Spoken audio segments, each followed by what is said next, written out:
Sofía, Luis.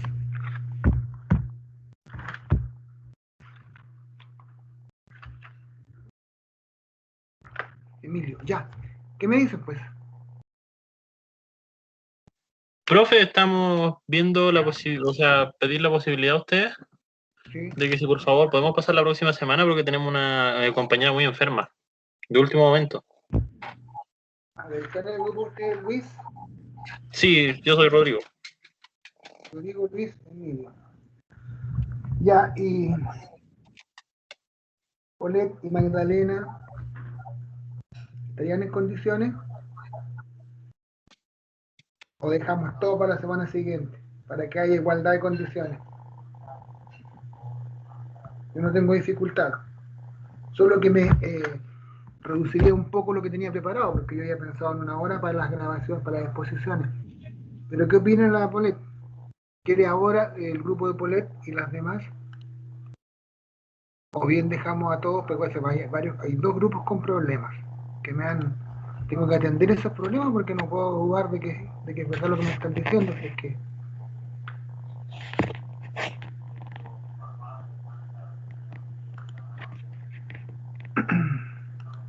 a ver, aquí me respondió. Buenas tardes, profesor. Dice que podemos, pero que les dé unos segundos. Ya.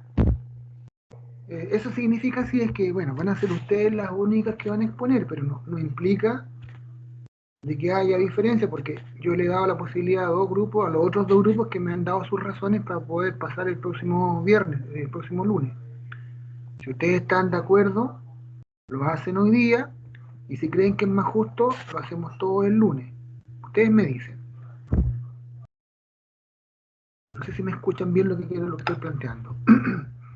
Para hacer justicia con todos.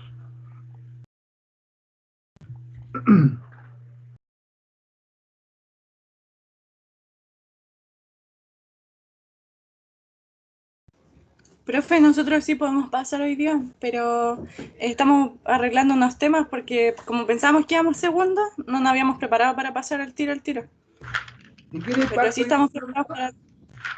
¿Les parece que parto yo con mi cuento un poquito? ¿Ya? Y después podemos presentar. Sí, pues, está bien. Entonces, como digo, esas son las condiciones, pues chicas. Lo que quiero volver a enfatizar y que quede todo claro, para que haya grabado esto por cierto, es que como los otros dos grupos me han dado razones para hoy día no poder presentarse, razones que tendré que atender, te digo, no significa que ustedes van a decir que hay diferencias. Entonces, si quieren partir dentro de un ratito más, una media hora más, ni un problema. Me parece bien y las aplaudo. ¿Estamos entonces? Estamos. Ya. Sí, profesor. Gracias. Buenísimo. Gracias a ustedes. Ya, mientras esperamos a nuestras compañeras y compañeros, vamos a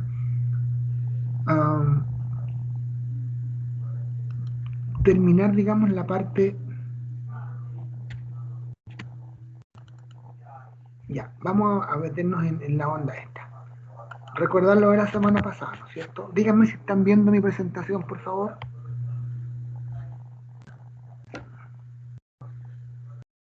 ¿Sí? ¿Se está viendo esto? Sí, se ve. La pregunta que hacemos todos ya cada rato, ya. Se ve. Les voy a recordar para contextualizar, ¿no es cierto?, lo que estábamos analizando. El otro día conversamos fundamentalmente, el lunes pasado, sobre la concepción, sobre la imagen, sobre la idea que tenemos de ciencia. Para eso, ¿cierto?, evaluamos o trabajamos con un test en donde dejamos unas 7 preguntas para que ustedes analizaran, para que ustedes, ¿cierto?, argumentaran. Y bueno, después tratamos de complementar con las que faltaban. Como les decía yo, y les adelanto un poquito otra vez, una de las ideas que se persiguen con esto es que desterremos, saquemos de nuestra mente esa concepción, esa imagen absolutista de lo que es la ciencia. La ciencia no es todopoderosa, no lo puede todo, está hecha por hombres, por mujeres, por humanos, tiene sus limitaciones, tiene sus grandes aciertos, indudablemente que es muy útil, ¿no es cierto? Y útil al servicio humano, al bienestar, es obviamente creatividad de nosotros. Si queremos decir, como lo dijimos el otro día, es una invención del hombre, de la especie humana, ¿cierto? Y es tan falible y es tan virtuosa como muchas otras áreas, ¿no es cierto?, del saber y como muchas otras cosas. El método científico que asegura en parte el éxito también tiene fallas. Entonces, todo ese tipo de cosas, como digo, si es que estaban insertas en nosotros, si es que alguna vez nuestros profesores nos inculcaron o nos transmitieron esa imagen de ciencia, nosotros la idea es que abramos un poco más nuestra mente esta y vemos que aquí tenemos todos esos bemoles, tenemos todas esas vicisitudes, tenemos toda esa, ¿no es cierto?, diversidad dentro de esto. ¿Ya? No lo veamos como algo tan, pero tan cerrado, ni tan terminado, ni tan acabado. Por lo tanto, a manera de resumen, yo diría, de esta parte, les he preparado, bueno, esta presentación que quiero que la discutamos si es que es posible. Tiempo tenemos suficiente. Como digo, yo tenía pensado esta parte más las 3 exposiciones, así que si me va a sobrar un poquito de tiempo me van a disculpar también, porque bueno, recién me acaban de avisar los grupos que no van a tener su presentación, entonces desde ese punto de vista también apelo a vuestra comprensión, ¿de acuerdo? Porque no quiero estar extendiendo ni improvisando cosas que no correspondan. Bien, entonces respecto a esto, ¿qué imagen de ciencias tenemos los profesores? Aquí tenemos que incluirnos también. Más yo que tengo más años que ustedes, ¿cierto? Bastante más y más experiencia, por decirlo así, o más años de trabajo. Por lo tanto, nosotros vamos a ver esto más o menos en resumen. Respecto a las concepciones sobre ciencia, dentro de las preguntas que yo suelo rescatar, ¿no es cierto?, es, por ejemplo, una que analizamos el otro día, que salió ese test, y que se dice que una de las principales razones por la que un país, una nación, debería invertir en ciencia, creo que concordamos que era por la utilidad, ya que la utilidad que presenta la ciencia nos permite un mayor control y beneficio del medio, ¿no es cierto?, en términos generales. ¿Ok? Otra de las preguntas que analizamos ese día nos decía si un país era más rico porque era puntero en ciencia, o bien el país es puntero en ciencia porque era más rico.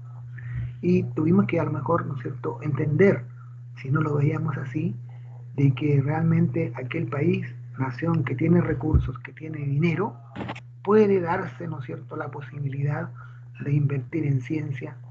Y a fin de cuentas, como dije yo, el término bien coloquial, ese dicho que con plata se compran huevos, aquí se viene muy bien, ¿no es cierto?, pega muy bien, porque así era. Esto de que la relación riqueza-ciencia no es tan directa, eso es relativo y es medio falso, porque realmente, piensen, como les decía, ¿no es cierto?, las mismas universidades, las que tienen más recursos, las que tienen más posibilidad de ganar proyectos, esas son las que son punteras en ciencia. Por ejemplo, aquí mismo, si nos comparamos con nuestras 2 universidades o 3 universidades que hay, está la de Talca, está la Santo Tomás, está la Autónoma y estamos nosotros.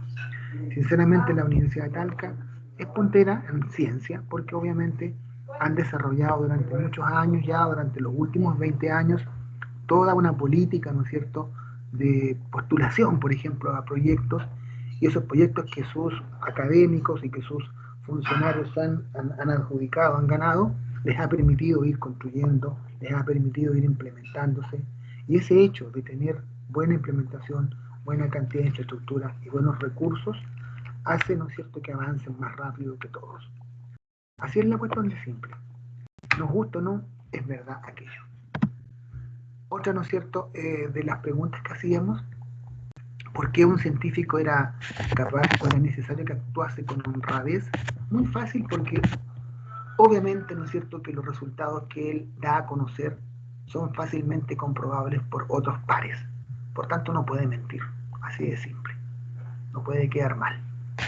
Después decía, si acaso los científicos que eran bien destacados seguían la secuencia del método científico, bueno, ¿no es cierto?, una respuesta más adecuada, más acertada era que no era así, ya que aunque bien los científicos sigan un plan, son creativos, y son flexibles, aquí es importante, flexibles ante la sorpresa, ante el asombro. Y otra de las preguntas, ¿no es cierto?, que era bien definitiva, si la ciencia puede explicar cualquier problema en la realidad, se te está haciendo bien omnipresente o bien omnipotente aquí, y no, pues, sabemos nosotros que la ciencia solo podría explicar con cierta certeza, no con el 100%, la realidad de un sector que está ligado a lo material, ¿cierto? No a lo espiritual, por ejemplo. Ya. Hasta ahí, ¿no es cierto?, más o menos nosotros teníamos eso de la imagen de ciencia. Entonces, ustedes bien saben, ya les han contado cuál es la imagen de científico que manejamos todos, ¿cierto? Hay harto ejercicio, ya está medio repetido preguntarles y pedirles que dibujen un científico o científica, alguna vez lo han hecho, probablemente se les ha pedido. Y por lo general, ¿no es cierto?, cuando esto ya, bueno, está casi conocido ahora último, ya ha cambiado un poco la imagen, pero yo hablo de unos 10 años atrás que se estuvo muy de moda esto, se pedía que se dibujara un científico. Y bueno, y yo les digo, la primera vez que lo vi esto, lo vi en un congreso en el año 2009, si no me equivoco, hace 12 años. Y me acuerdo que mucha atención llamó, era una presentación de póster, entonces había mucha posibilidad de interactuar con aquel que lo presentaba. Era un investigador colombiano, recuerdo, que yo le pregunté, ¿y por qué tú pides imagen de científico? Ya estás como sesgando de inmediato. Porque yo puedo tener, ¿cierto?, en mi mente la imagen de un científico y también de una científica.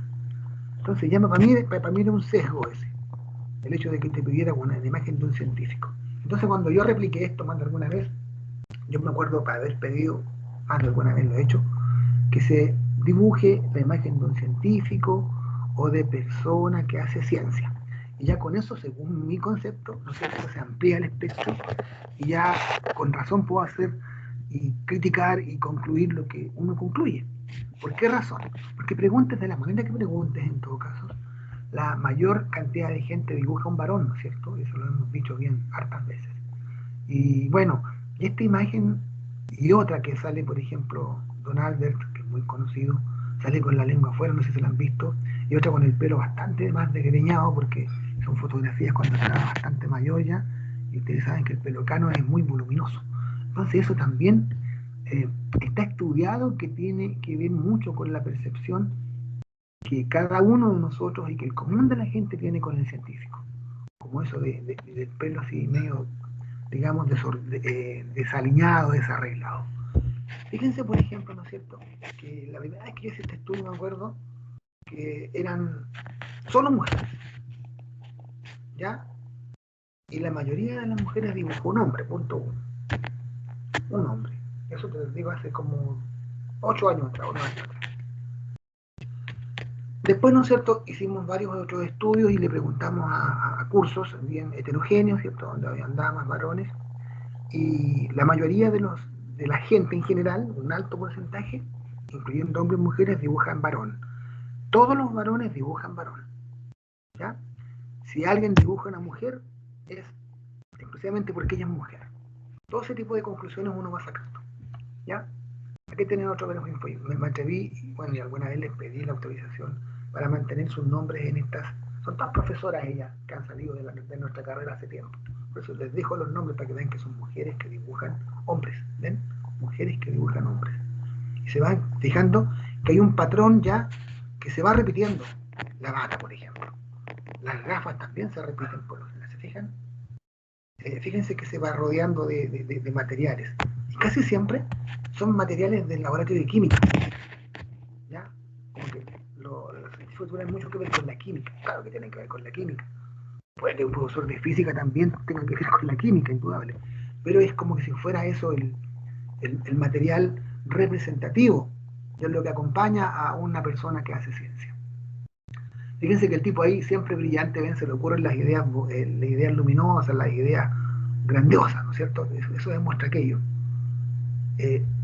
Otra cosa importante, miren, siempre son tipos brillantes porque tienen sus diplomas, ¿se fijan? Diplomas acá, acá, acá, ¿qué es el doctor en esto, doctor en esto, otro, magíster de aquí, magíster de allá, etcétera?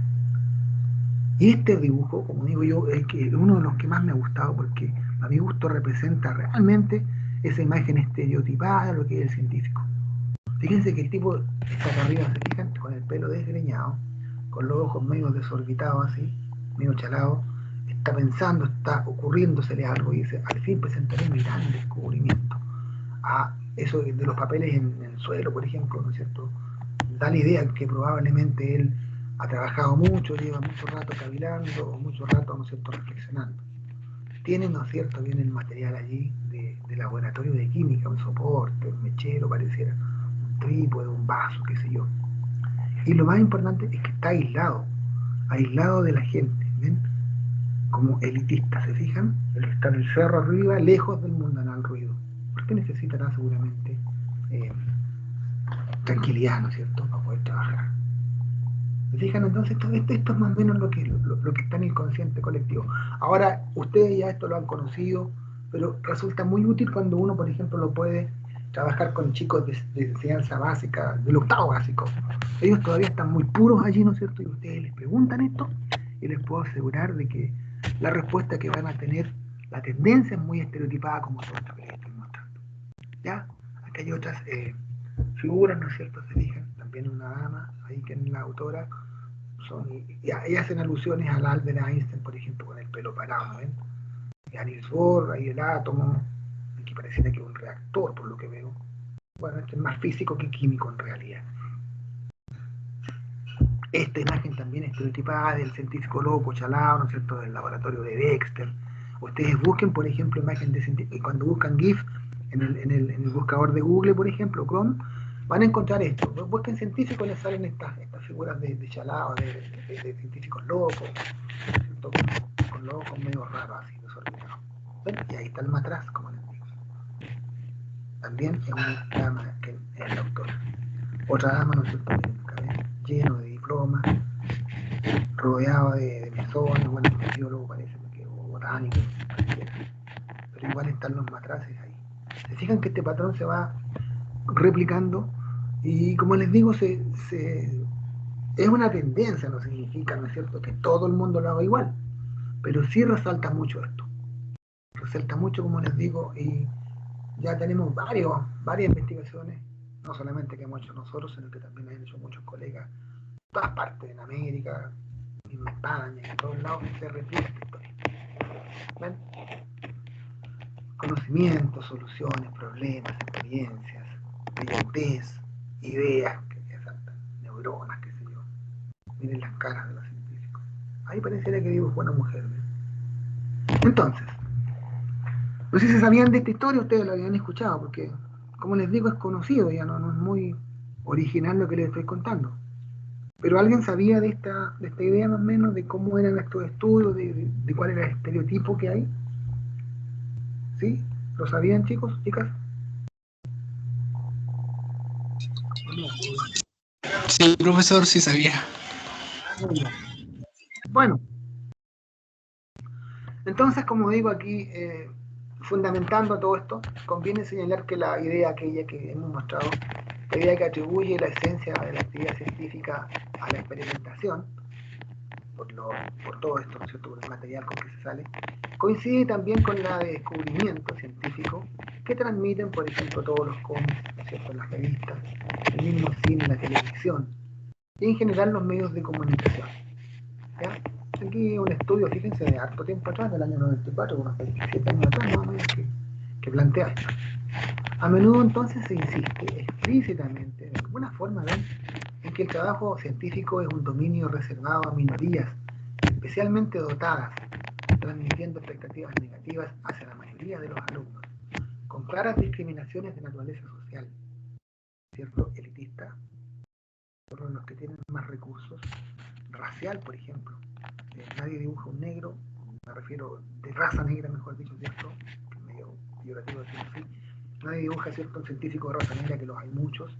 Nadie dibuja, ¿no es cierto?, a lo mejor un científico con rasgos asiáticos, por ejemplo, ¿no es cierto?, o algún científico antiguo que pudo haber sido, ¿no es cierto?, por ejemplo, de las etnias que poblaron América, los mayas, ¿cierto?, que se sabe, por ejemplo, los mismos incas, los aztecas, o allá en la Mesopotamia, ¿no es cierto?, los países árabes, por ejemplo. Y bueno, y connotación sexual, obviamente, obviamente se refiere a que se dibujan varones, ¿cierto? La ciencia entonces es presentada como una actividad eminentemente de hombres masculinos, ¿ven? Y también se va replicando también mucho esto en los libros, ¿ya? Y esto está cambiando de un tiempo a esta parte, pero si ustedes revisan libros de texto, libros de consulta en las bibliotecas, en la universidad, en el colegio, que tienen mucha énfasis en esto mismo. Entonces, todo esto ha llevado a pensar o ha llevado a determinar que hay visiones deformadas, raras, incorrectas de la actividad científica y tecnológica. Y por tanto, como yo les decía, que es muy lógico creer que los profesores de ciencias, nosotros, ustedes en este minuto que se están formando, que nos hemos formado al interior de alguna facultad de ciencias, ¿cierto? O universitaria, puede ser una facultad de educación también. Ustedes que se están formando al interior de una facultad de ciencias básicas, deberíamos entonces, lo lógico, ser capaces de transmitir una imagen adecuada y aceptablemente correcta de lo que realmente es ciencia, ¿cierto? Entonces se supone que deberíamos ser capaces nosotros de transmitir esa imagen adecuada. Pero no es así, porque es lo que se supone. Por tanto, a raíz de lo que se ha visto, ¿no es cierto? Y vuelvo a enfatizar lo mismo que dije el otro día y que lo repetí quizás al comienzo, probablemente ustedes van a salir con una imagen muy influenciada por lo que les digamos nosotros, o principalmente quizás los profesores que les van a hacer los ramos disciplinarios o que les están haciendo sus ramos disciplinarios. Ustedes, ¿cierto?, están recién en el segundo año, realmente están empezando la formación disciplinar ahora, con las químicas, las físicas, las biologías, y les quedan un par de años de recibir toda esa información, y ahí van a ir, ¿cierto?, recibiendo el aporte y la instrucción y el apoyo de varios colegas, y muchos de ellos son científicos puros, probablemente, ¿cierto?, formados al interior de una facultad de ciencias, son doctores en física, doctores en biología, doctores en química, y ellos tienen una formación que ha sido influenciada por quienes lo formaron a ellos, y esa influencia la van a traspasar a ustedes. Y ustedes, ¿cierto?, como les dije, van también a transmitir algo parecido. Lo queramos o no, es así. ¿Ya? Entonces, ¿cuáles son las concepciones medias erradas de las cuales se critican? ¿Ya? Hay aproximadamente 7 concepciones erradas, 7 imágenes erradas que la invitación que tenemos es a eliminarlas o a considerarlas primero, y en segundo lugar, ojalá a eliminarlas, a combatirlas y a sacarlas de nuestro entorno, de nuestro pensamiento colectivo y de nuestra entrega cuando seamos profesores. La primera sería la concepción empiro-inductivista y ateórica de la ciencia. ¿Qué significa esto? Que resalta el papel de la observación y de la experimentación. ¿Ya?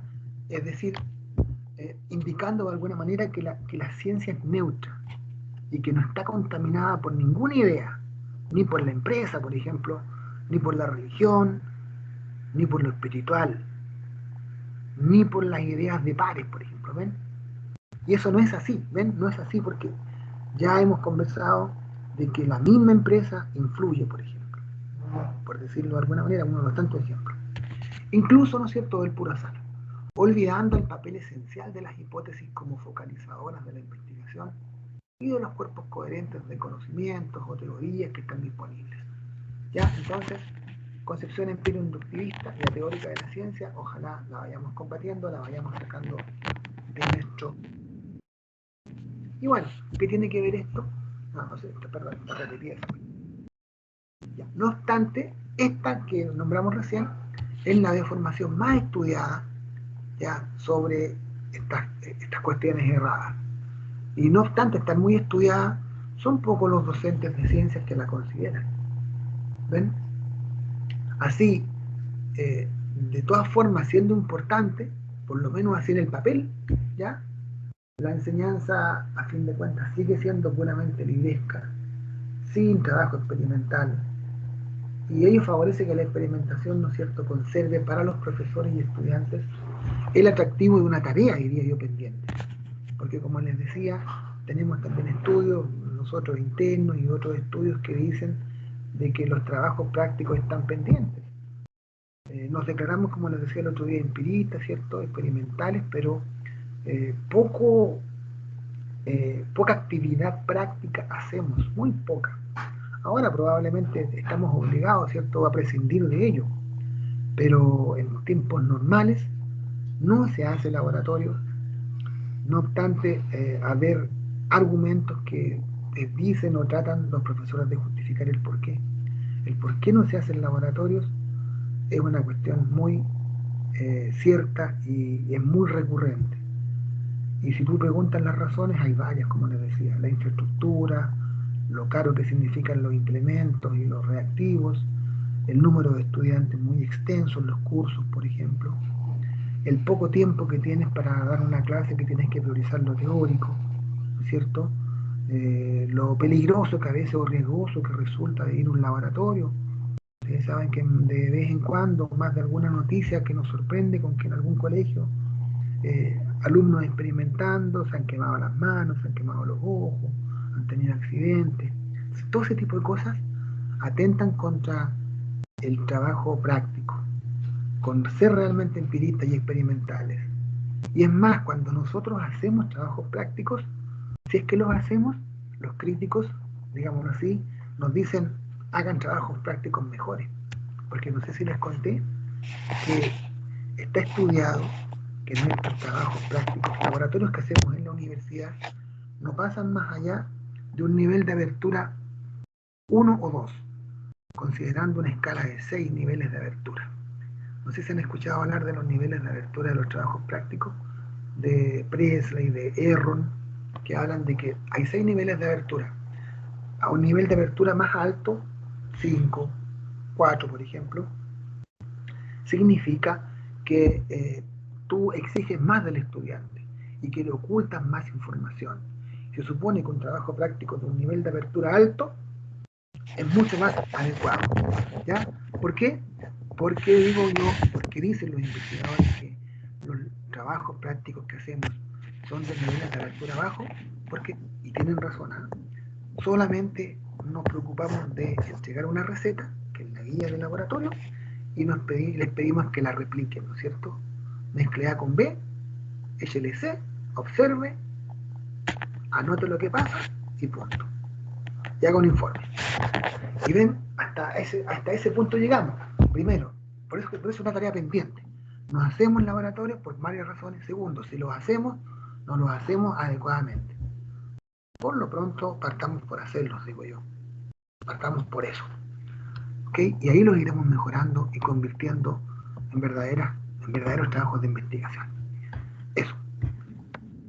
Una deformación que está estudiada. Una segunda, no sé, ¿quieren comentar algo de lo que dije? ¿Están de acuerdo? No sé si ustedes quieren ir comentando, yo les agradecería, pues chiquillos, si no voy pasando yo y hablando yo nomás. ¿Será verdad aquello que dicen? ¿Están de acuerdo? ¿No están de acuerdo? ¿Discrepan? ¿Serán invenciones? ¿No es relativo? ¿No es relevante? ¿No? Bueno, quizá al final vaya a pedir la opinión de todos, o quien quiera participar. Una segunda deformación es aquella que transmite una visión rígida, algorítmica, exacta, infalible, y presentando al método científico como la panacea, pues chiquillos, como un conjunto de etapas a seguir mecánicamente. ¿Ya? Entonces, decir que, a fin de cuentas, si tú aplicas el método científico, llegarás a buen puerto o tendrás un buen producto. Entonces, se resalta aquí lo que es un control riguroso y se olvida, por ejemplo, ¿no es cierto?, todo lo que es invención, todo lo que es creatividad, todo lo que es sorpresa, todo lo que es duda, que son cuestiones que van asaltando, que van apareciendo en el intertanto. Entonces, como si fuera una cuestión automática. Sigue el método científico y vas a llegar al fin, ¿no es cierto? Claro, ¿no es cierto? Claro, todos los científicos siguen un método, son sistemáticos, pero van por aquí, ¿no es cierto? Y aquí empiezan a dudar de repente, van en la etapa de la hipótesis. y plantean 2, 3 hipótesis.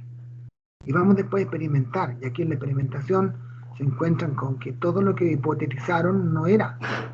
Y tienen que cambiar el método, la técnica.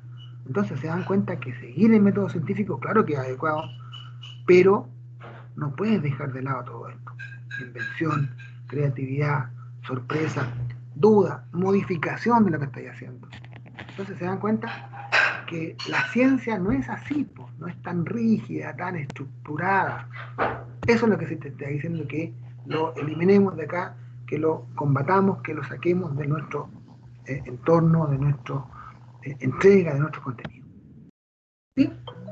Una tercera deformación es mostrar la ciencia como ergodogmática, dice cerrada, es decir, una visión problemática y histórica de la ciencia, en donde transmitimos todos los conocimientos que ya han sido elaborados, ¿cierto? ¿Qué es lo que hace uno y dice parte, por ejemplo, las leyes de Mendel dicen tal cosa? Los postulados del modelo atómico de Bohr dicen, son 4 más o menos. Ya, primero, que los electrones están en diversos niveles de energía. Segundo, ¿no es cierto?, o tercero, que los electrones se cambian de una órbita a otra, ganando energía, y después cuando vuelven la pierden, la eliminan, como luz. O bien, ¿no es cierto?, las leyes de la gravitación universal, qué sé yo, o el principio de incertidumbre de Heisenberg. Todo ese tipo de cosas, ¿qué es lo que hace uno? Lo entrega como que está acabado, ¿cierto? Como que es una verdad sin digamos, sin cuestionamiento, y no se muestra cuáles fueron todos los problemas que generaron su construcción. No olviden que para hacer una teoría, para elaborar una teoría, para que hayan aparecido las famosas leyes de Mendel, ¿no es cierto?, las famosas leyes de la célula, por ejemplo, las famosas leyes de la gravitación universal, la ley de la conservación de la masa, pasó tiempo, bastante tiempo, ¿no es cierto? Muchos ha sido, se le atribuye a una persona, a un científico o científica, pero ha sido producto del trabajo de varios, ¿no es cierto? Entonces, claro, se deja de lado todo lo que son la parte histórica, la parte contextualizada, las limitaciones que habían, ¿cierto? Lo que se tuvo que luchar, por ejemplo, en la época de la ¿cómo se llama?, en Italia, por ejemplo, que le pasó a Galileo, a Giordano Bruno, que tenían que esconderse poco menos de la Inquisición. ¿Se acuerdan? Galileo tuvo que desdecirse para salvar el pellejo de lo que había dicho en algún momento. Y años antes había sido ejecutado Giordano Bruno por haber afirmado que la Tierra, ¿no es cierto?, era uno de los planetas y que el Sol era el centro del universo. Y de que la Luna, ¿cierto?, estaba influida, por ejemplo, o influenciada o mejor dicho, que la Luna influenciaba las mareas. Y hablaba, ¿no es cierto?, de la menstruación de las mujeres, todo ese tipo de cosas. Siendo un sacerdote, Giordano Bruno, lo ajusticiaron, lo quemaron en la hoguera por todo eso, la Santa Inquisición en esos años. Entonces, todo ese tipo de cosas se olvida uno. Cómo surgió la teoría, cómo surgieron esas leyes, cómo se legó ese conocimiento, ¿no es cierto? Entonces, ¿qué es la invitación acá? Bueno, entreguemos también nuestra ciencia, nuestros contenidos, simultáneamente, de la mano, ¿no es cierto?, de la reseña histórica, de cómo se fue sucediendo todo esto también, contando anécdotas, por ejemplo, contando cuentos, qué sé yo, alguna cosa así. Una cuarta deformación consiste en una lectura exclusivamente analítica, que resalta la necesaria parcelación inicial de los estudios. Es decir, a fin de cuentas, claro, no olvidemos que... Profesor, ¿Sí? no se le escucha nada, está tapando el micrófono o lo está moviendo mucho y de repente no se le escucha bien. ¿Quieren volver a dónde? ¿A la tercera? ¿Cómo? ¿Quieren que vuelva desde acá? Sí, es que no se le Ya, escuchaba nada. no, de acuerdo, gracias por decirme. Me voy a quedar un poco quieto. En todo caso, voy a tratar de subir este video a YouTube, se los voy a dejar, me dan el tiempo necesario y les voy a enviar después el link, el enlace, ¿ya? Y lo mando. Sí, gracias.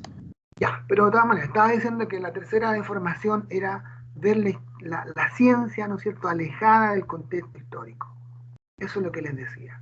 Que no podemos olvidar que para poder llegar a una teoría, que para poder promulgar o pronunciar o postular una ley de estas científicas, pasó mucho, ¿no es cierto?, que logró, o sea, fueron muchos los fenómenos, fueron muchos, ¿cierto?, los hechos, los sucesos que aportaron a que se llegase a formular estas leyes, a plantear estas teorías. Que había mucho problema, por ejemplo, en cuanto al quehacer científico. Ahí estaba lo religioso, como en los años 1600, por ejemplo, donde estaba Galileo, Giordano Bruno, fueron, ¿no es cierto?, perseguidos, cuestionados por la Inquisición, por el Santo Oficio que se llamaba, ¿cierto?, que se les acusaba de herejes. Giordano Bruno fue acusado de hereje impenitente y lo quemaron en la hoguera. Galileo Galilei tuvo que desdecirse de lo que había encontrado para poder salvar su cuello. Entonces, todo ese tipo de cosas también influyen de alguna manera en la elaboración de todo lo que nosotros hoy sabemos, porque esto es un proceso largo, no ha sido, ¿no es cierto?, algo puesto allí y dejado así definitivamente. Ha tenido toda una forma, o ha tenido todo un tiempo para salir a la luz, ha tardado mucho tiempo y ha pasado mucho tiempo y muchos hechos que han ayudado y han pasado para que se entreguen todos lo que hoy sabemos. Lo otro que les decía, que una cuarta deformación es esa visión exclusivamente analítica que resalta la necesaria parcelación inicial de los estudios. Con esto se quiere decir un poco, ¿no es cierto?, que antiguamente los científicos se dedicaban a varias cosas, ¿ok?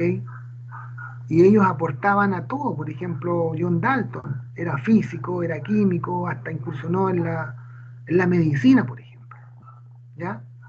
No se dedicaban solamente a una de las actividades o a una de las áreas, sino que realmente eran bastante más completos, ¿cierto? Y bueno, y se olvidan acá todos los esfuerzos posteriores de unificar los criterios, ¿no es cierto?, de unificarlos y de hacer cosas que sean coherentes, construir cuerpos, teorías coherentes de los conocimientos, ¿ok? Y aquí se deja de lado la interdisciplinariedad. Es decir, como digo, no trabajaban por separado ellos. Ellos de alguna manera, aunque costaba más que ahora, de todas formas se compartían las ideas y se iban aunando los criterios y se iban unificando los criterios y todo lo que se iba investigando. Una quinta deformación es la que transmite una visión acumulativa de crecimiento lineal de los científicos.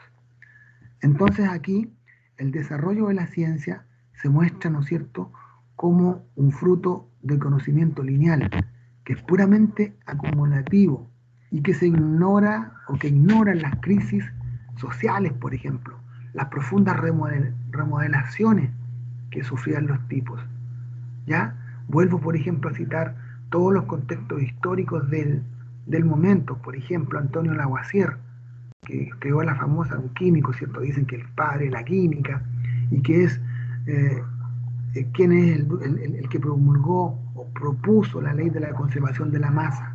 Él, por ejemplo, vivió en la época previa a la Revolución Francesa. Él era odiado por el pueblo prácticamente porque trabajaba como recaudador de impuestos. Y en otros tiempos, ¿cierto?, en otros horarios se dedicaba a la ciencia también. Entonces también, ¿no es cierto?, hay procesos que estaban influyendo en los momentos en que muchos científicos desarrollaban sus propuestas. Tampoco allí, ¿no es cierto?, se da a conocer aquella raíz, digamos, aquel origen. Y una de las deformaciones más señaladas, que sería la sexta, por las investigaciones, ¿cierto?, es la que transmite la que ya hemos visto, la visión individualista, elitista de la ciencia, y aquí los conocimientos científicos aparecen como la obra de un genio, ¿no es cierto?, aislado, ignorando el papel del trabajo colectivo, de la interdisciplina, ¿no es cierto?, del trabajo en equipo, etcétera, etcétera. Eso no es así tampoco, porque si bien cada uno se dedica a un área específica del conocimiento en este minuto, y aparte bien específicas de ella, de todas formas los científicos, ¿cierto?, y científicas tienen que compartir tienen que debatir, que tienen que ayudarse a buscar el aporte de sus pares. De lo contrario, última, ¿no es cierto?, de formación está aquella que transmite una visión descontextualizada y socialmente neutra de la ciencia, ya olvidando las complejas relaciones de la ciencia, la tecnología y la sociedad. Partimos diciendo, ¿cierto?, ya lo hemos enfatizacado hasta el cansancio, que la ciencia no es neutra, que está influenciada por políticas, por empresas privadas, por razones sociales, por razones religiosas. Por tanto, no es neutra. Y todo lo que ella cree de crear, ¿no es cierto?, todo lo que ella produzca, la ciencia, tendrá un impacto en la sociedad fundamentalmente. La bomba atómica, ¿no es cierto?, los isótopos radiactivos que se reportan para la industria, para la medicina, para la agricultura, los alimentos, ¿no es cierto?, cómo impacta todo esto. Entonces, la ciencia no es neutra. Está completamente relacionada con todo esto, con todas las relaciones ciencia, tecnología y sociedad. Esto está muy en boga ahora, ¿cierto? Está muy presente. De hecho, ya se han cambiado, porque estamos viendo, vamos a ver, ¿no es cierto?, a comenzar a ver hoy día cómo han sido los cambios curriculares. Se están incluyendo nuevas asignaturas que buscan todo esto. Entonces, ven, toda esta cuestión ya se ha hecho caso, todas estas investigaciones que nacieron de la didáctica de la ciencia están siendo consideradas en las formaciones iniciales de profesores, en las elaboraciones de los nuevos currículos, y por tanto algo se ha aportado, se dan cuenta, se ha aportado algo bastante bien. Eso. Si quieren comentarios, preguntas, cuestionamientos, correcciones, también las acepto. Ustedes me dirán. Los escucho y las escucho. ¿Están de acuerdo o no están de acuerdo? ¿Qué opinan? ¿Lo conocían esto? Dice Emilio que alguna vez sería bueno conocer el laboratorio. Claro que sí, po. Es una tarea muy pendiente, que tienen, pues, chiquillos, demasiado pendientes. Y bueno, eso les ha pasado a todos, pues imagínense que ni nos conocemos en las caras, sinceramente. Ustedes nos conocen a nosotros un poco, pero nosotros a ustedes conocemos su inicial, punto. Un perrito, y por ahí veo María Torres tiene un perrito, o perrita, no sé si será perrita o perrito. Ven, ahí caigo al tiro en el sesgo. Digo que es perrita, a lo mejor es perrita la que está ahí. ¿Ya? Perrito, ¿ves? Perrito. Pero ven, le dije, un perrito, ¿por qué no era perrita? Entonces, ¿se dan cuenta cómo somos todos los profes? Y cómo tenemos todo este inserto en la cabeza. Voy a tener un bebé, voy a tener un hijo, dice. Y a lo mejor era hija. En mi expo iba a dar una opinión sobre el nuevo currículum de tercero cuarto. Bueno, la dará pues, señor Riquelme. Es lo importante. No sé si estarán de acuerdo, como digo, pues chiquillos, estarán de acuerdo con todas estas propuestas. Debemos considerar la historia, para mí la historia, pero es fundamental considerarla. Y es mucho más entretenido cuando uno le cuenta, no sé, hasta el cagüín, entre comillas, ¿no es cierto? Como les contaba yo que la María Curie, ¿no es cierto? Después de que murió el señor Pierre, ella se emparejó con un alumno de Pierre, con Paul Langevin, por ejemplo, y que le cuestionaron eso, que era una rompehogares, no le querían dar el segundo premio Nobel, tuvo que arrancar de Francia a Polonia, otra vez con las dos hijas chiquititas, porque era considerada una mala mujer, imagínense. Y la primera vez no le querían dar el premio Nobel porque era mujer nomás. Cosas como esas, ¿no es cierto? Todo ese tipo de cosas que uno las escudriñe, que uno las busque, hace más entretenido la historia. Y la cuenta, ¿no es cierto?, con color, así, y no se aleja de la realidad. No se dedica para nada, ¿no es cierto? Si uno hace análisis después cuando veamos cualquiera de las especialidades que estén, cuando se vea la didáctica específica, se va a ver de la historia de la didáctica de la química, se va a ver la historia de la química, se va a conversar de la historia de la biología, se va a conversar de la historia de la física, y se van a dar cuenta que hay cuestiones fantásticas, hermosas, ahí, bonitos, cosas. Por ejemplo, no todo el mundo sabe que John Dalton, ¿no es cierto?, estudió el daltonismo, por eso se llama daltonismo a la confusión de colores. Se ve él, miren qué cosa más simple. ¿ya? Por ejemplo, cuando se habla del aguacier, ¿cierto? Se habla de la conservación de la masa.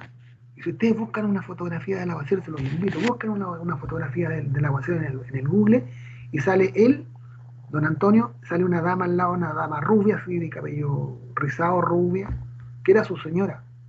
Y nadie cuenta de que realmente la señora algo tuvo mucho que ver con los conocimientos y con los descubrimientos que hizo el aguacier, ¿cierto?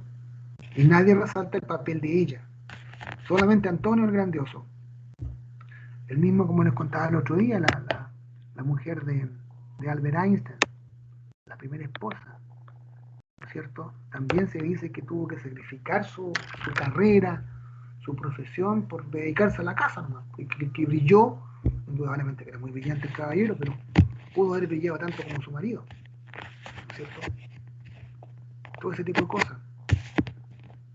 Entonces, cuando uno, como profe, escudriña un poquito más, incluso otra cosa, les decía yo, la etimología de las palabras son muy interesantes. Yo tengo toda una línea que sigo de la etimología de los conceptos. Tenemos un proyecto ahora incluso para poder trabajar la etimología. Es muy útil ver la raíz de las palabras. Uno siempre, yo les digo, estequiometría, ¿saben lo que es la estequiometría? Y uno sabe buscar la raíz de la palabra estequiometría y se va a encontrar con que por algo se llama así. Entonces, todo ese tipo de cosas las vamos dejando de lado. Y para eso no hay que ser ningún especialista. Solamente hay que preocuparse de escudriñar, de investigar. Bueno, ¿algún otra opinión, chicos? Ya que están solamente con...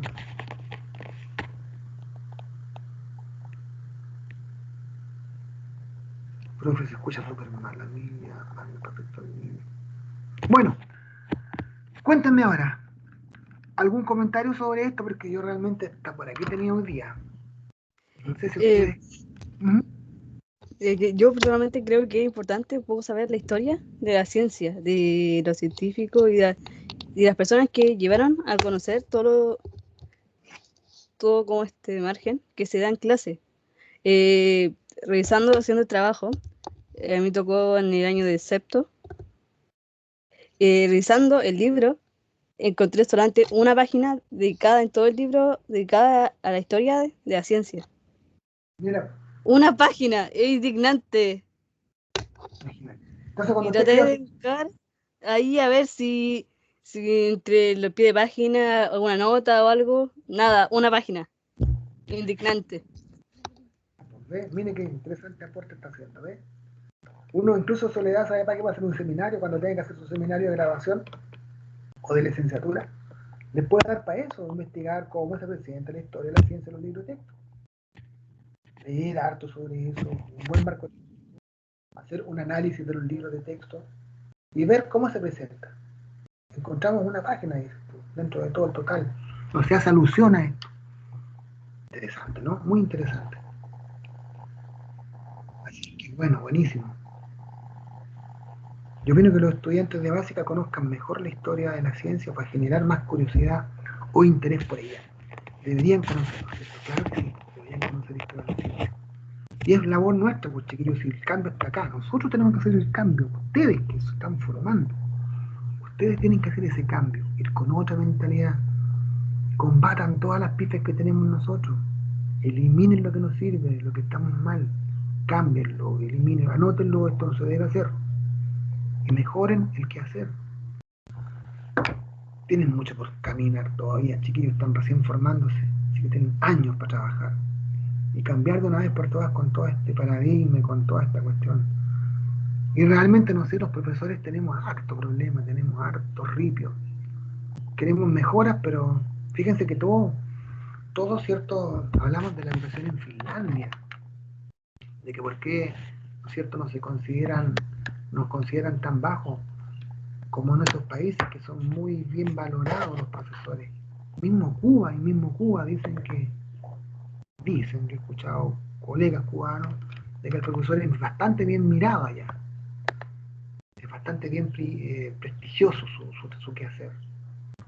Pero piensen en Finlandia, ¿cuántos de nosotros calificaríamos de los que somos profe acá, calificaríamos para hacer clases en un colegio en Finlandia. No es tan fácil como cree todo el mundo.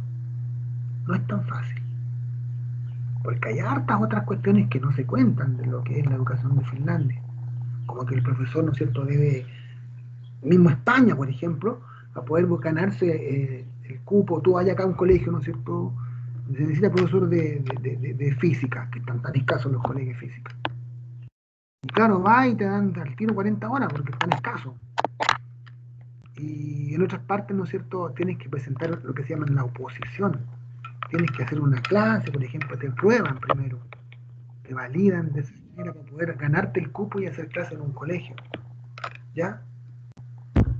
Antes los profesores tenían más beneficios del Estado hasta que llegó la municipalización. Perfecto.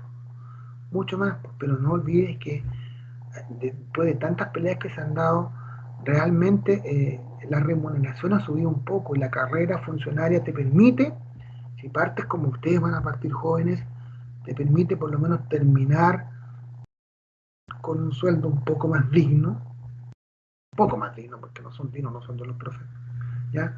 Al fin de tu carrera, cuando tengas 50, 60 años, te estés terminando.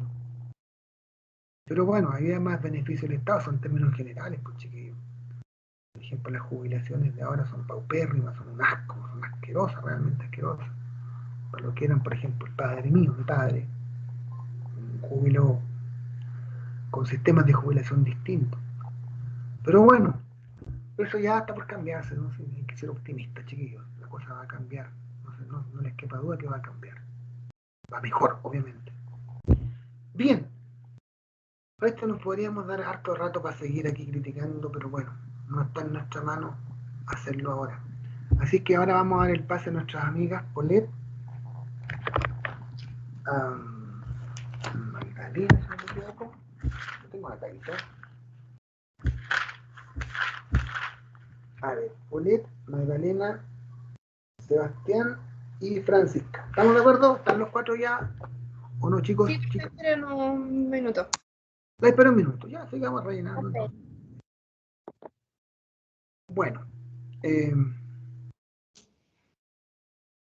eso pues chiquillos. A cambiar entonces el paradigma de la ciencia anquilosada, añejita, a mirarla de otra manera y a mostrarla más alegre, más amistosa, más cercana. Y al final vamos a hablar, por ejemplo, como digo, de los problemitas, de los problemas que usamos nosotros, que también hacemos, como les decía la vez pasada, bastante, mal uso de ellos. Hacemos muy mal uso. Y creemos que si no nos responde un problema de pe a pa, no saben química, no saben física nuestros estudiantes. Y una visión bastante cerrada también allí. Muy bien. Nos toca presentar. Ya. ¿Está ahí aquí?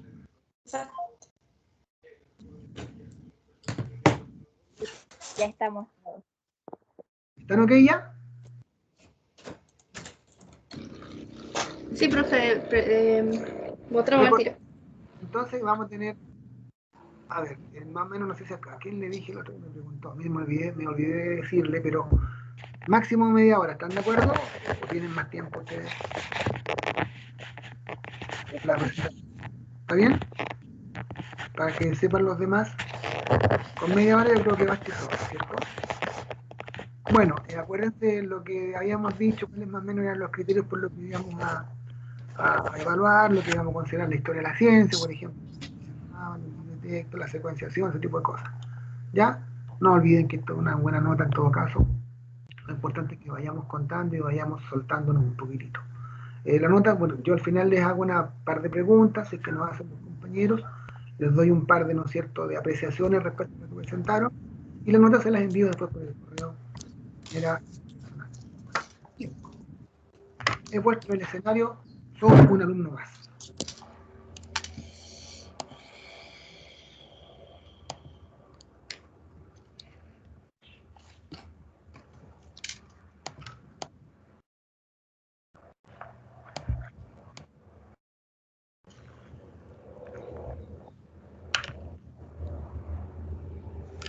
Profe,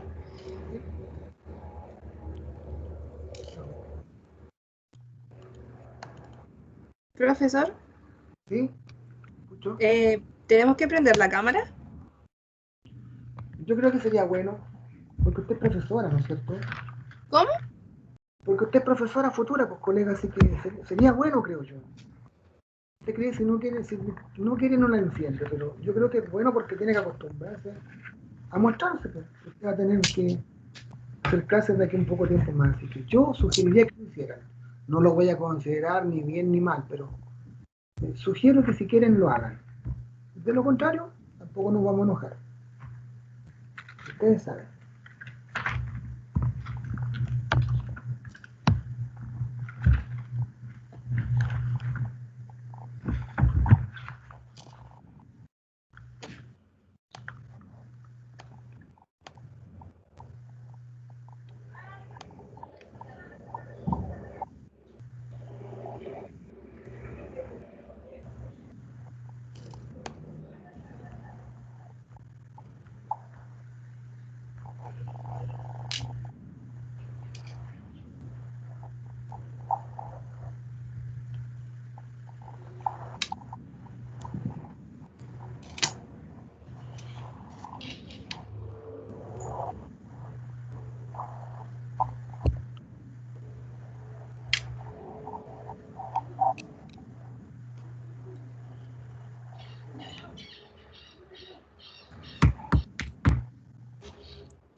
Profesor, Ya, profe, ya aprendí la cámara porque creo que le da un poquito de vergüenza, pero acá ¿Quién le da estamos. vergüenza? Seba, no debe. Ay, sí, sí. Imagínate, en 2 años. Bien con Carlos.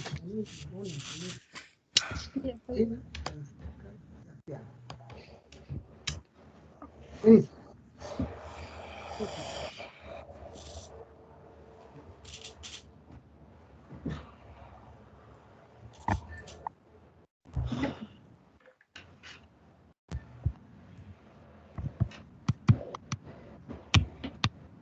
Ya, vamos a empezar la presentación. El día de hoy les vamos a hablar sobre el libro El estudiante de Ciencias Naturales de quinto básico. Los integrantes son Polea Alarcón, Magdalena Mondaca, Sebastián Pineda y Francisca Salinas. En esta presentación les vamos a hablar, como digo, del libro del estudiante, donde les vamos a dar una mirada crítica respecto a los contenidos que este presenta.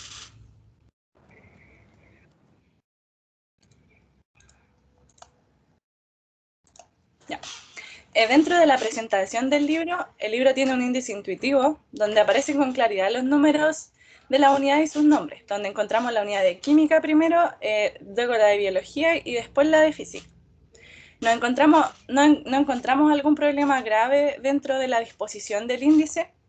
Además, los diagramas o las imágenes que se muestran son grandes y visibles, lo que esto hace que sea sencillo de entender, además que se puede apreciar en la imagen que la distribución de las dos primeras unidades y las otras dos también son parecidas.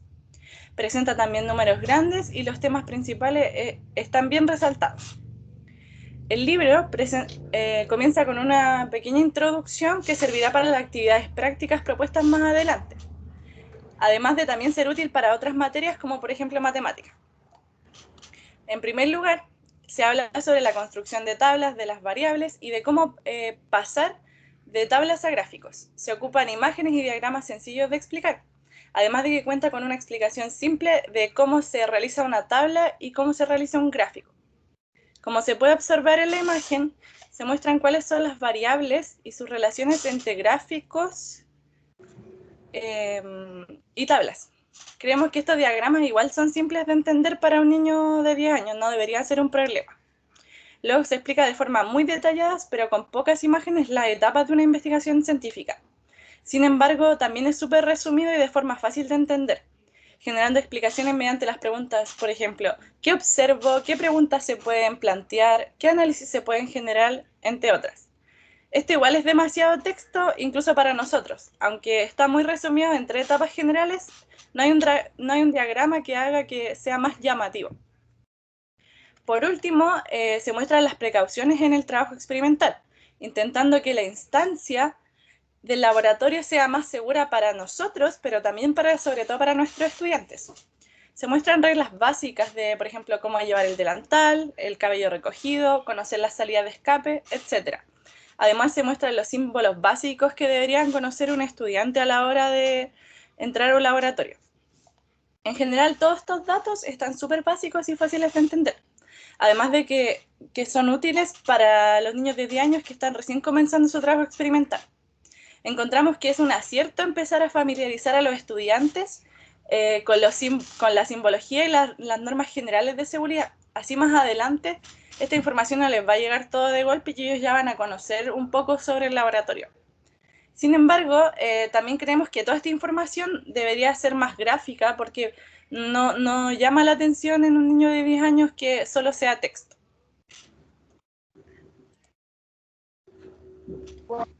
Explicaré y detallaré un poco lo que es la unidad 1.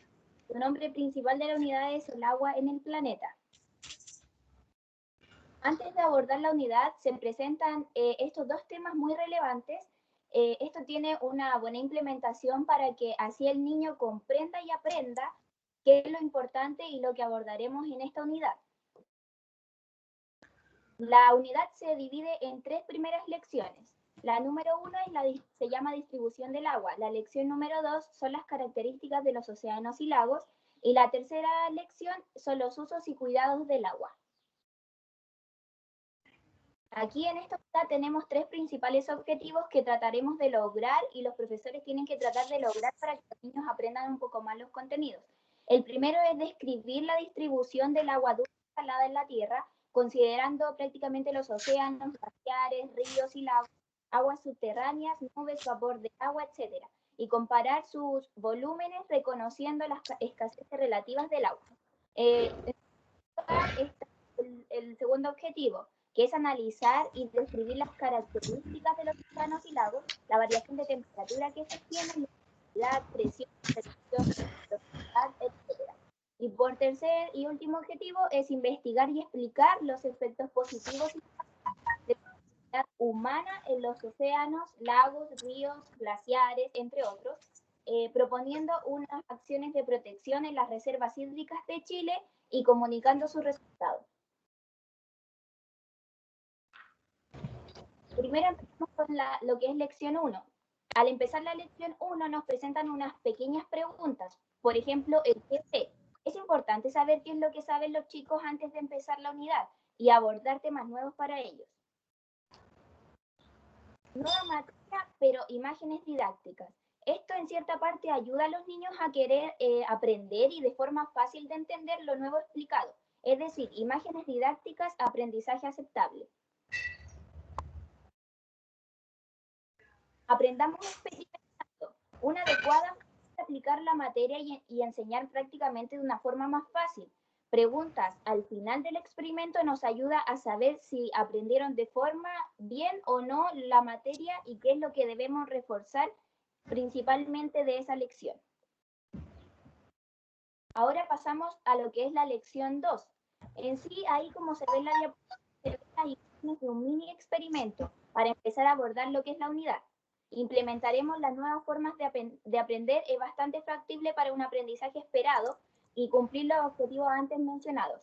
Y ojo ahí, que también se presenta el lobo de peligro, que en cierto caso sí está bien, ya que los niños de esa edad sabrán qué deben trabajar y con qué no. Bueno, para explicar las características de los océanos y lagos, se busca enseñar de una forma más práctica, ya sea con imágenes y muy poco texto. Una información resumida pero detallada correctamente. Aplicar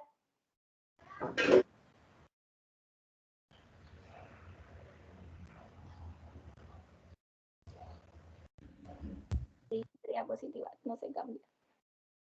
Bueno, ahora aplicamos experimentos después de cada cosa. contenido o de cada unidad son muchos, sí, porque en la unidad aparecen demasiados mini experimentos, pero a la vez son divertidos y fáciles de aplicar y elaborar. Ahora que estamos en pandemia, todos los materiales para poder desarrollar ese mini experimento se encuentran en casa, entonces los niños lo podrán hacer fácilmente. Luego de cada lección nos presentan las mini evaluaciones para saber si el aprendizaje ha sido óptimo o no, o si se ha logrado o no. Y prácticamente, ¿qué es más que nada lo que necesitamos saber y lo que a ellos se les ha hecho más fácil aprender en esta lección? Ahora necesitamos lo que son las situaciones cotidianas para enseñar y explicar casos de la vida diaria para que los niños reflejen los contenidos con aquella. Y ahora, cuidar el agua. Cuidemos el agua aplicando cómo y por qué debemos hacerlo, o sea, explicándole a los chicos qué es lo que ellos deben hacer para que se cuide y puedan contribuir al cuidado del agua. Y por último, una unidad con un mapa conceptual solo con ideas principales, un poco pequeño, corto, pero nos servirá entonces para implementar la materia dicha en esta unidad completa. Si bien las palabras clave, pero podríamos implementar un mapa mental en donde se aplicaran pequeñas definiciones de aquellos conceptos que nosotros tratamos, para que así ellos tengan un mapa más que nada más completo y con la información relevante. Y por último se explica qué es lo que ellos lograron, acompañado de una actividad y preguntas para saber si se lograron o no los objetivos anteriormente dichos. La segunda unidad, y también la unidad más larga de este libro, es la unidad 2, es cómo funciona el cuerpo. La unidad se divide en 4 lecciones, en el cual la primera es la organización de los seres vivos, el segundo es el sistema digestivo, luego el por qué nos alimentamos, y por último la unidad del sistema circulatorio. Tenemos un objetivo de aprendizaje para cada lección, siendo el primero reconocer y explicar que los seres vivos están formados por una o más células, y que éstas se organizan en tejidos, órganos y sistemas. La segunda es identificar y describir por medio de modelos las estructuras básicas del sistema digestivo. Después está el analizar el consumo de alimento diario, reconociendo los alimentos para el crecimiento, la reparación, el desarrollo y el movimiento del cuerpo. Y por último está explicar la función de transporte del sistema circulatorio, identificando sus estructuras básicas. Como introducción se habla sobre una piel de alga que ayuda a la regeneración de los tejidos dañados, y sobre el Centro Regional de Estudios en Alimentos Saludables, mencionando la creación de un podcast sobre la vida saludable. Se comienza con una actividad donde se le pide indicar al alumno un órgano que está ubicado en el tórax y otro en el abdomen, para luego pasar una tabla y pedir los objetivos de la investigación. La primera lección parte con una actividad en la cual se muestra tres organismos y sus estructuras. Cada estructura está señalada a qué organismo corresponde. Se intenta explicar qué son las células mediante una analogía de ladrillos, lo cual consideramos que es adecuado para explicar el concepto de célula. Luego hay una actividad donde explica cómo las células se desarrollan y pasan a ser tejidos. En la imagen se puede notar claramente el conjunto de células y la variedad de tejidos. Se muestran los niveles organizacionales de manera muy visual y con pocas palabras, lo que permite la fácil comprensión para el alumno. Posteriormente hay una actividad donde te piden formular una predicción. Además de lo que explican lo que es una predicción, también te enseñan a hacer una. Luego de esta pequeña actividad se propone una actividad para esta lección. La siguiente lección es sobre el sistema digestivo. Se comienza con una actividad simple, donde les piden comer un trozo de pan e intentan explicar lo que pasa con este trozo de pan en la boca. Además hay un pequeño experimento donde están claramente los pasos, los materiales y un trabajo grupal para poder compartir las respuestas. Se muestra un diagrama del sistema digestivo, el cual encontramos que es súper explicativo, ya que se ocupa a un niño para este mismo. Además de que está todo demasiado conciso y fácil de comprender. Posteriormente se explican las funciones del sistema digestivo, con diagramas parecidos a los anteriores. Sin embargo, para cada función hay una actividad distinta. Esto podría ser un poco tedioso para el alumno, sin embargo, también permite mostrar más explícitamente cómo funcionan los sistemas de digestión, absorción y digestión. Estos 3 sistemas tienen imágenes fáciles de entender y explicadas con palabras simples, para que cualquier persona lo pueda entender. Además, en la actividad aparecen las instrucciones súper sencillas y los materiales claros. Por último, hay un taller donde se piden materiales. Sin embargo, no aparecen tan explícitamente como en las actividades anteriores, pero se pueden inferir de las instrucciones y de las imágenes referenciales. Posteriormente hay una actividad final que te pide analizar un gráfico, el cual es súper fácil de comprender. La siguiente lección es sobre el por qué nos alimentamos. Parte con una actividad preguntándonos si consideramos que la dieta que tiene un joven es saludable y explica los distintos tipos de alimentos. Se habla sobre los distintos tipos de nutrientes. Se ocupan imágenes grandes y comprensibles para luego generar una actividad en pareja y de experimentación. No hay un recuadro específico para los materiales, sin embargo, sí hay imágenes con todo esto. Se habla sobre la importancia del agua, también con ejemplos del día a día sobre la información nutricional de los alimentos, mostrando los sellos que vemos diariamente, lo cual hace que sea más fácil de comprender.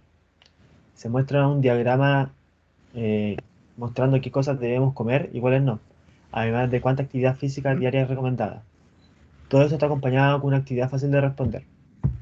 Con porcentaje y dibujo dan a conocer la importancia de la alimentación equilibrada, además de mostrar a cuántas personas están con sobrepeso, con personas normales, enflaquecidas, etc. Se muestra un taller donde hay dos gráficas comprensibles para analizarlas. Y por último hay una actividad final con un gráfico de torta, siendo fácil de analizar para responder las preguntas. La última lección de la unidad habla sobre el sistema circulatorio. Se parte con una actividad donde hay que observar el sistema de cañerías de una casa, para luego hacer una analogía con el sistema circulatorio del cuerpo humano. Encontramos que esta analogía es buena ya que incluso ocupan los mismos colores. Se muestran los órganos que forman parte del sistema circulatorio con imágenes grandes y claras. Esto permite que el alumno pueda diferenciar en su mismo cuerpo dónde están los órganos del sistema circulatorio, como por ejemplo el corazón. Además se muestran imágenes referenciales de glóbulos, venas, arterias y capilares. Luego explica de manera corta y acotada el cómo circula la sangre por el organismo, para luego hacer una actividad intentando recrear un modelo de corazón y de flujo sanguíneo. En esta actividad, que encontramos un poco larga, de hecho toda la página, es súper práctica. Si bien no se muestran los materiales que hay que ocupar, se puede deducir la imagen referencial que aparece y sus preguntas son claras y fáciles de comprender. Por último, se hace un taller sobre la frecuencia cardíaca y ejercicio. Se muestra una síntesis de la unidad y una actividad de repaso de mis aprendizajes, donde se muestra un gráfico al cual no se logra comprender muy bien la frecuencia, además de una actividad en la que se compone de demasiado texto. La unidad 3 trata sobre vida saludable. Esta se divide en 3 lecciones: sistema respiratorio, el tabaquismo y sus consecuencias, y la última, microorganismos y virus. Esta tiene un objetivo por cada lección. Tiene explicar por medio de modelos la respiración, identificando estructuras básicas de este sistema respiratorio, investigar en diversas fuentes y comunicar los efectos nocivos que produce el cigarro en los sistemas respiratorio y circulatorio, e investigar e identificar algunos microorganismos beneficiosos y dañinos para la salud, proponer medidas de cuidado e higiene. Como introducción, tenemos que la unidad comienza con una noticia sobre una protagonista de la ciencia que hizo un aporte a la vida saludable y una investigación para detectar la presencia del virus SARS-CoV-2, lo cual es bueno porque contextualiza a los niños con la realidad que estamos viviendo. Se presenta una actividad diagnóstica sobre salud y sus relaciones antes de enseñarle cosas nuevas a los alumnos. La lección 8 muestra un experimento, comienza mostrando un experimento para explicar la función sobre el sistema respiratorio. Este trata de que en un matraz se coloca agua y cal y en otro agua de cal. En ambos se colocan unas bombillas y se sopla. Luego aparece una imagen sencilla de entender en el cual se muestra el procedimiento, como se puede ver ahí, y da una pequeña explicación, pero aún así no se muestra el resultado final. Los alumnos simplemente al leer los materiales se pueden hacer la pregunta de qué es el cal. Este es el óxido de calcio y puede llegar a ser tóxico para los niños, entonces hay que tener una precaución. Bajo la actividad hay preguntas sobre el resultado final de esta y sobre los gases que participan en la respiración. Sin embargo, hay una pregunta que dice sobre el... ¡Ay, me perdí! Sí, hay una pregunta que habla sobre los porcentajes que se inspiran e inspiran, lo cual quizás puede ser un poco dificultoso para un niño de 10 años saber. También cabe decir que el experimento de un niño de 10 años no podría hacerlo fácilmente en casa, pero sí en un laboratorio. Debajo de esto hay una imagen y una pequeña explicación sobre el proceso de respiración. Seguido de esto se muestran las estructuras del sistema respiratorio, algunas funciones de estas mismas, el recorrido que sigue el aire en nuestro interior y con una imagen grande y fácil de entender. Luego se propone una actividad que muestra la imagen, como se puede ver aquí en la diapositiva, para relacionar el sistema respiratorio con este modelo. Se pueden observar preguntas, como la primera que dice ¿qué materiales se necesitan? El cual uno encuentra, o sea, a nuestro parecer, el mismo libro debería decirlas. Y que también preguntan qué precauciones se deben tomar, el cual también debería decirle el libro para así tener ciertos cuidados. Ya, a continuación se muestra la ventilación pulmonar, sus estructuras, cómo ocurre el intercambio gaseoso y siendo explicado mediante imagen, haciendo fácil y simple su comprensión. Como término de la lección hay un taller de habilidades la cual relaciona el ejercicio físico con la frecuencia respiratoria. Este trata de que se realicen etapas como para una investigación científica. Se presenta una actividad sencilla y fácil de realizar gracias a la explicación que aparece en el libro. La lección 9, que es sobre tabaquismo y consecuencias, comienza con preguntas sobre el daño que causa el cigarrillo. El cigarrillo y con una actividad con la cual se tiene que observar las imágenes, reconocer el órgano, saber cuál es el dañado y cuál no. Luego se muestra un experimento realizado por unos estudiantes y hay preguntas fáciles de responder ya que se muestra el resultado final de este. Se muestra con una imagen amplia y fácil de entender para saber cómo afecta el cigarrillo en el organismo, mostrando el daño provocado en la cierta estructura. Presenta una actividad de análisis en el cual muestra el gráfico de barra, el cual es fácil de responder y hace sencilla la resolución de las preguntas. Ya, ¿por qué fuman los jóvenes y el consumo en Chile? Se muestran los factores que tienen la relación de por qué fuman los jóvenes y luego hay una actividad donde nuevamente aparece un gráfico, el cual se encuentra fácil de comprender y aparece un afiche para romper con el mal hábito del cigarro que puede ser llamativo para un niño. Como finalización tenemos de nuevo un taller de habilidades científicas. Este muestra un gráfico sobre el consumo del cigarro y pide analizarlo y se presenta una actividad final sencilla también que se muestra un gráfico de nuevamente y el cual también es sencillo y pide responder las preguntas con respecto a este. Y como última lección tenemos sobre los virus y microorganismos. Se presenta una actividad inicial que presenta un experimento para ver los virus y bacterias que uno tiene en las manos antes y después de lavárselas.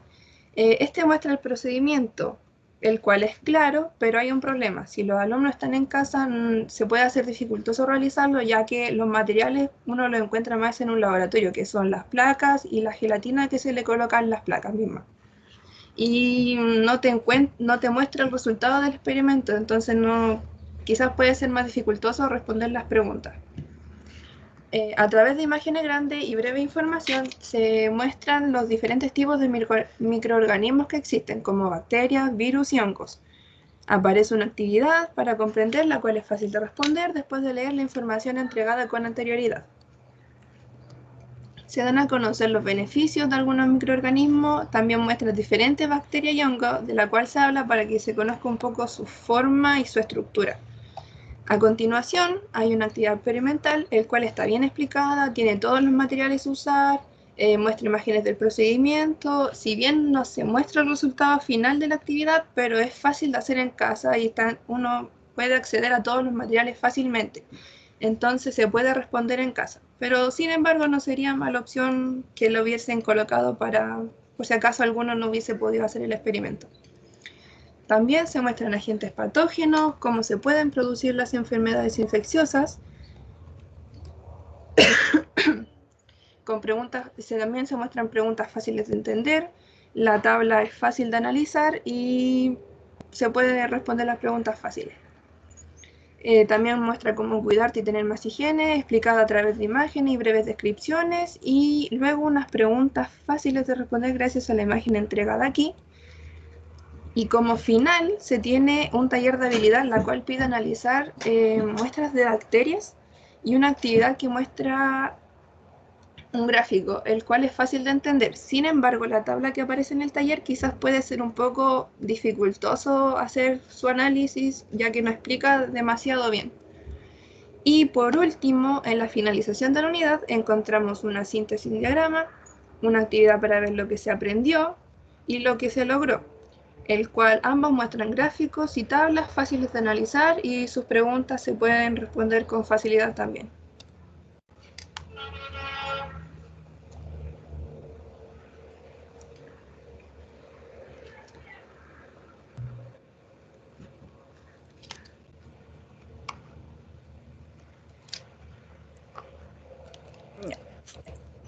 La unidad 4, que habla sobre la energía eléctrica, se compone de 2 lecciones. La primera es sobre la importancia de la electricidad y la segunda es sobre los circuitos eléctricos y materiales conductores. Sin embargo, cada lección tiene 2 objetivos de aprendizaje. La primera tiene cómo reconocer los cambios que experimenta la energía eléctrica al pasar de una a otra forma, investigar los principales aportes de los científicos en su estudio a través del tiempo y explicar la importancia de la energía eléctrica en la vida cotidiana, proponer medidas para promover su ahorro y uso responsable.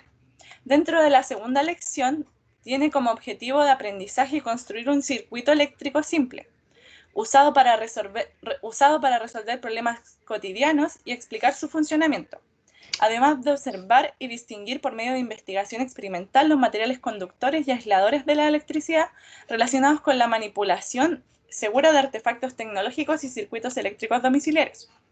Se parte con unas mini noticias sobre la energía solar, para luego pasar a una actividad diagnóstica, donde se muestran imágenes grandes y fáciles de comprender con relación a las preguntas. Además, también hay preguntas sobre las noticias anteriormente mostradas, por lo tanto, no son noticias que son escogidas al azar. Para la primera lección se ocupa el experimento de frotar un globo con una tela. Se realizan las preguntas como ¿qué entienden por electricidad? Para comenzar la tarea. Luego, con imágenes sencillas de entender y una explicación de las mismas imágenes, se muestra el procedimiento. Sin embargo, no se muestra el resultado final. Además de esto, se realizan preguntas sobre lo que pasó en el experimento, cosa que fácilmente un niño de 10 años podría hacerlo. Además que las preguntas son intuitivas. Sin embargo, creemos que las preguntas de cómo se explica lo sucedido es algo más complejo de responder y allí quedaría mucho para la imaginación del niño. Pero luego, esto posteriormente se explica de inmediato con imágenes sencillas y el mismo diagrama de un globo por qué sucede ese fenómeno en el experimento. A continuación se explica las manifestaciones de la energía ocupando imágenes grandes y explicaciones claras, como se logra apreciar en la diapositiva. Esto permite que el niño las lea y se propone una pequeña actividad para que el niño relacione estas energías con manifestaciones de la vida cotidiana, para luego mostrar una línea de tiempo de aportes de los científicos que han estudiado la electricidad. Se muestra una actividad sobre los tipos de energía, pero el único problema que logramos ver es que no se explica cuáles son los materiales del libro del estudiante, un problema que se ha visto nuevamente en el libro. Sin embargo, gracias a la imagen no es difícil diferenciarlos, pero estaría mejor que los hubieran anotado. Posteriormente se muestran transformaciones de la energía y la importancia de la energía eléctrica. Esta actividad es súper simple y explicativa. Se muestra un gráfico el cual quizás podría presentar un poco de dificultad, sin embargo no creemos que sea algo imposible de entender para los estudiantes. Luego se habla sobre el uso eficiente de la energía y se muestran las etiquetas que están en los aparatos electrónicos que encontramos en nuestra casa. Para por último, finalizar con un taller de habilidades científicas intentando generar las etapas de una investigación científica. La actividad en sí es súper fácil de hacer y no hay inconveniente, ya que es suficientemente explicativa. La última lección es sobre circuitos eléctricos y materiales conductores. Se muestran aparatos tecnológicos y se intenta comparar con los circuitos eléctricos que muestran circuitos eléctricos sencillos. Como se puede observar, las imágenes son grandes y claras. Además de esto, se explica la simbología de los circuitos, pero no están en diagramas explicados. Sin embargo, en la actividad se intenta hacer que los alumnos puedan sacarlo por conclusión propia. Se habla además de tipos de circuitos eléctricos con imágenes grandes, claras y una explicación simple y concisa. Posteriormente, se explica el circuito eléctrico que tenemos en nuestro domicilio. Se habla un poco sobre centrales hidroeléctricas y termoeléctricas para posteriormente hacer una actividad juntando tanto los circuitos eléctricos domiciliarios como los tipos de circuitos y la simbología. Aparece una actividad sobre materiales conductores y aislantes y en esta sí se muestran todos los materiales de forma clara y sencilla. Luego se habla de los materiales sobre las precauciones con la electricidad. Para finalizar, se muestra una síntesis en un diagrama y una pequeña evaluación, lo cual nos resulta de gran ayuda a la hora de evaluar los conocimientos de la unidad. Y en conclusión, encontramos que este trabajo igual es súper interesante, porque uno podría pensar que estos textos están súper bien revisados, pero aún así uno le encuentra fallas si lo ve desde una perspectiva más crítica. Y otra cosa que se debería empezar a considerar a la hora de realizar los libros es que los experimentos estén más acorde a la realidad de los estudiantes, porque no todos tienen los mismos materiales y sobre todo ahora que estamos con las clases online, no muchos van a tener acceso a poder realizar ciencia. Eso. Muchas gracias. Bien, muy bien. Voy a ceder la palabra si alguien quiere preguntar algo, acotar algo, de los compañeros me refiero.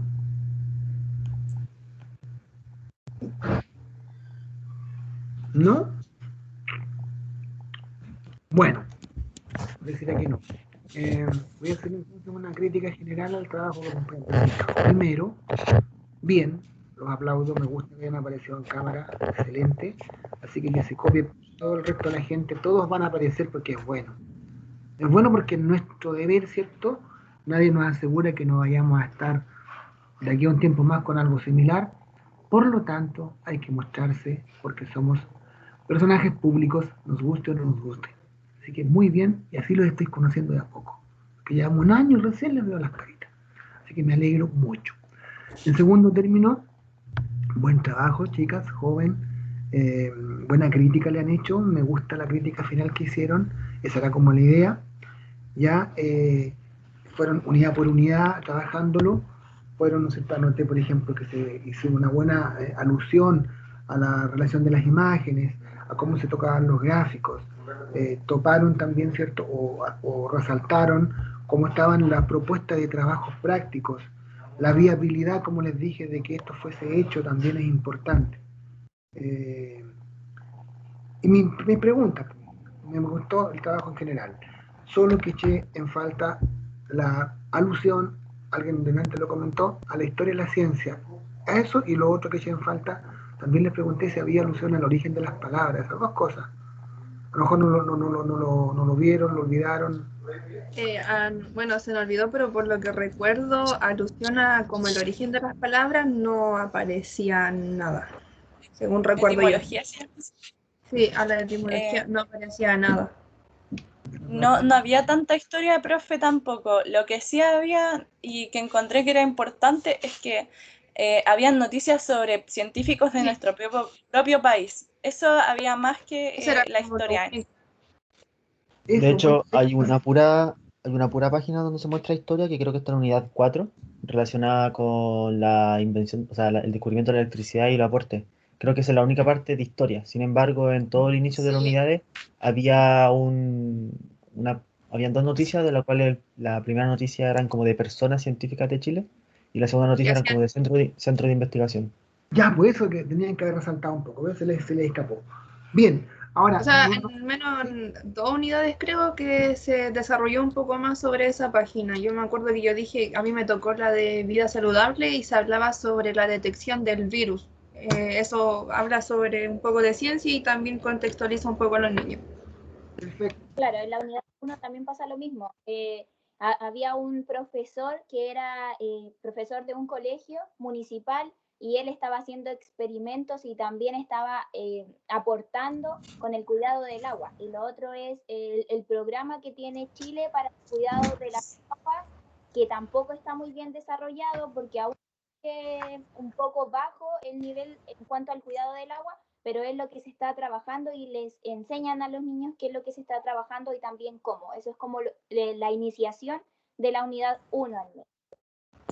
Pero, por ejemplo, en la unidad 2 no hay como una correlación entre las noticias con la materia, porque de hecho la primera noticia es sobre una piel de alga, un tipo de tejido de alga que sirve para reparar tejidos dañados, pero después en ningún momento de la unidad se menciona de nuevo. No es como, por ejemplo, en la unidad 4, creo, que se hace una relación entre la noticia y la primera actividad. Emilio Riquelme tiene una pregunta, dice, ¿quiere preguntar, señor Riquelme?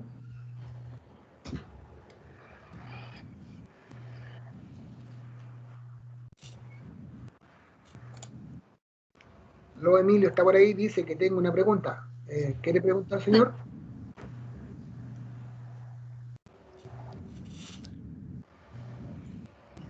¿No puedes hablar, Emilio?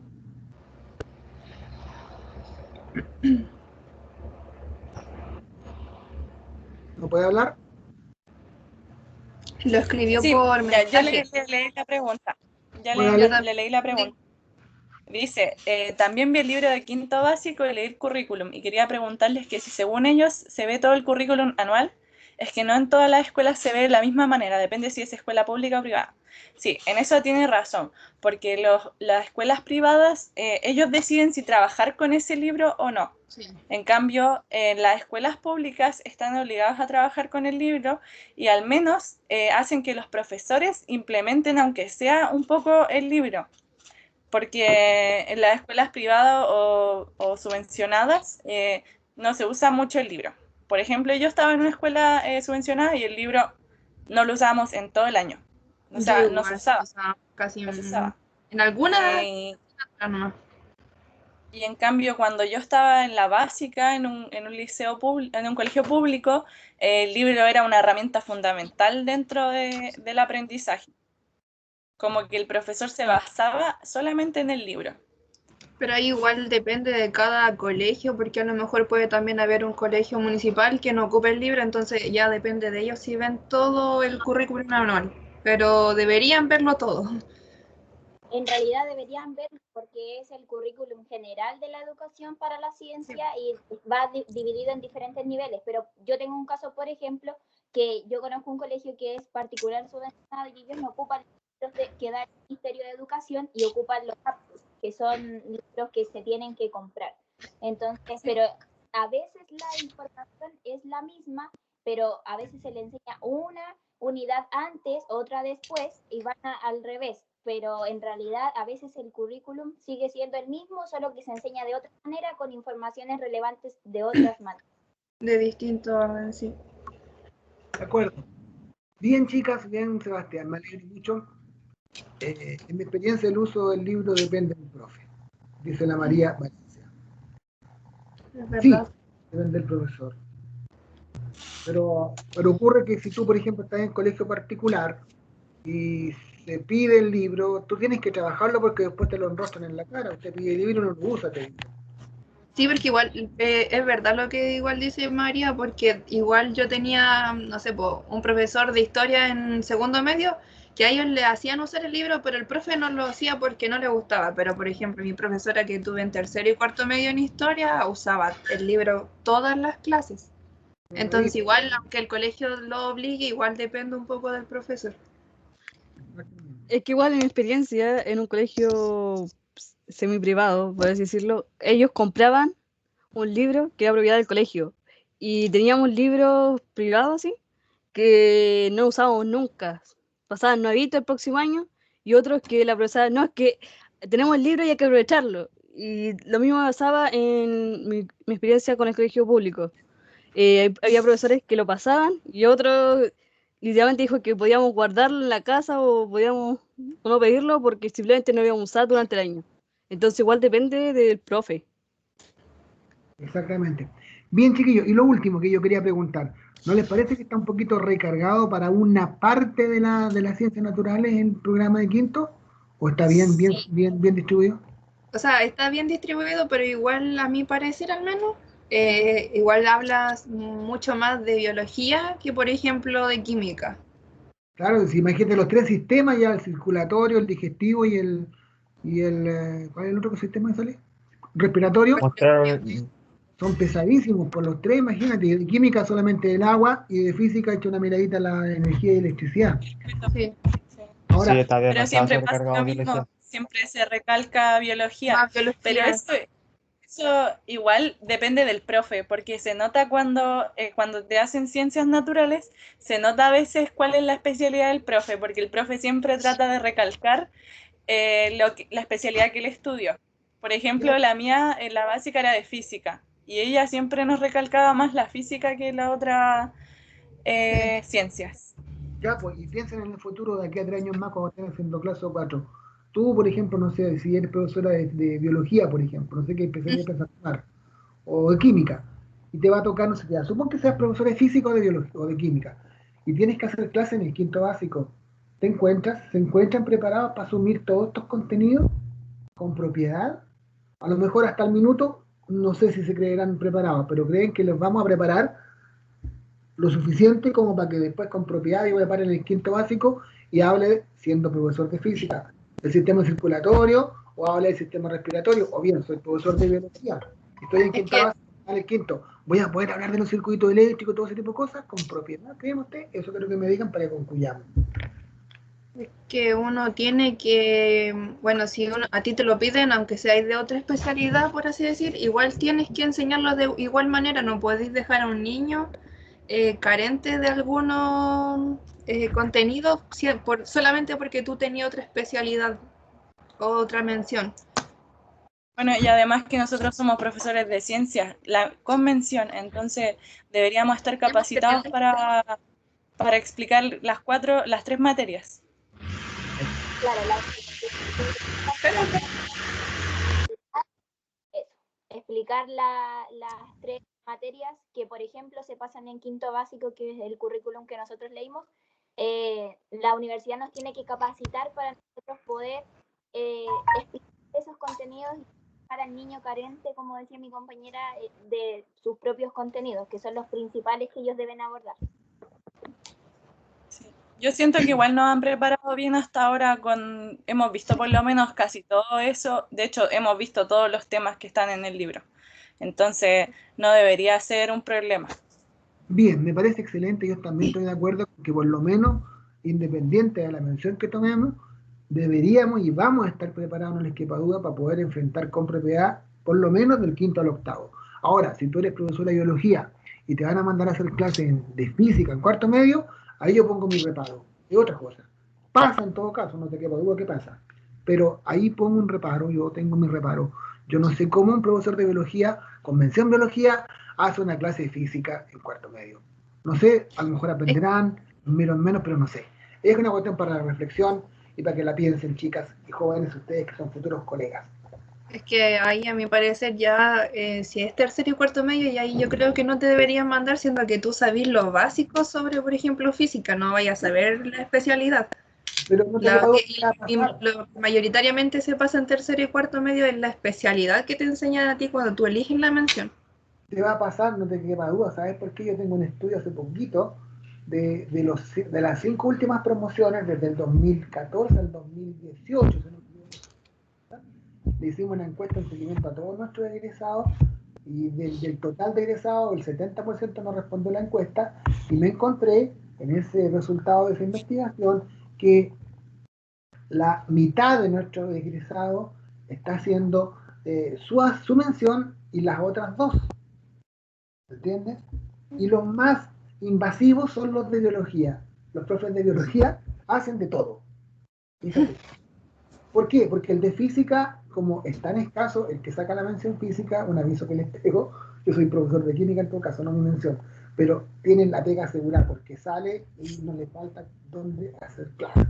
Así que, por lo general, el profesor de física hace física, porque hay alta demanda de profesorado de física, chiquillas, chiquillos. ¿Ya? Y de biología, claro, puede ser eso porque como hay más oferta, hay más cantidad de profesores de biología, claro, si te ofrecen a ti, vaya a un colegio y te dicen, te doy 20 horas de biología, pero también podés hacer 10 horas de química y es más de física, estáis listo. Yo lo hago, claro que lo hago. Esas son las razones que daban. Pero bueno, esa cuestión, chiquillos, es para que lo tengan presente y claro, se preparan de alguna forma de todas maneras. Igual pueden salir del paso, no me cabe duda. Pero bien, gracias por el aporte, chicas, joven, me parece bien, me gustó el trabajo, me gustó que hayan estado, vuelvo a repetirlo, y ya la próxima sesión entonces están los 2 pendientes, más una de las que venía, vamos a tener que corrernos 2 para atrás. ¿Quién va a ser ahora? ¿Alguien se ofrece de las que estaba para la próxima semana? Una de las 3 necesito. Gracias, o lo nombro yo.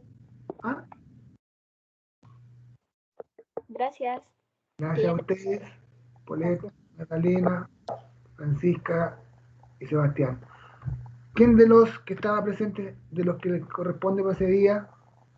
Me quedan 2, los 2 pendientes de hoy día tienen que presentar el próximo lunes, más uno de los que estaban para ese lunes. ¿Quién puede ser? ¿Nadie se ofrece? Nadie se ofrece. ¿Cómo lo hago? Que no sé quiénes estaban pendientes para la próxima semana, pues chiquillos. A ver. Bueno, dejémoslo ahí. Los dos pendientes más uno. El uno ese no sé cómo lo voy a hacer porque realmente no tengo a mano aquí el listado. Yo sé que saben quiénes son y no me quieren decir porque no quieren ser ustedes. Cuestión de que yo lo vea y designe nomás. Ya voy a apagar la grabación ya. Está bueno.